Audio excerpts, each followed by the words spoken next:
Nosaltres hem començat el projecte des de zero. És una barreja entre inconformitat laboral en aquell llavors i temes de salut també, que ens van portar aquí a Llimiana per tal d'iniciar un projecte propi. El que vam fer és estudiar una mica què hi havia aquí, què hi havia hagut en l'antiguitat i arrel d'aquí ens vam començar a interessar pel safrà.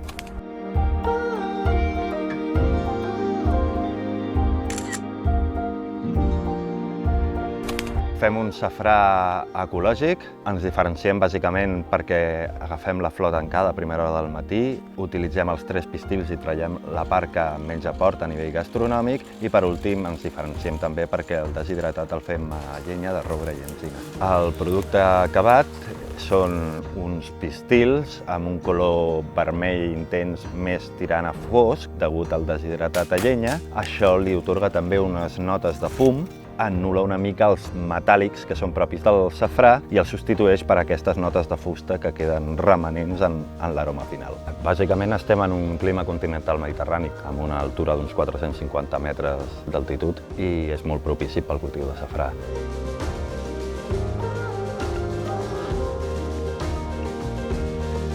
Fer un producte com el que fem artesanal no només és provar-lo, sinó és poder venir, veure in situ com es fa, quins són els processos que ens porten a tenir el producte final i és així com també acabes valorant el producte a la taula, no?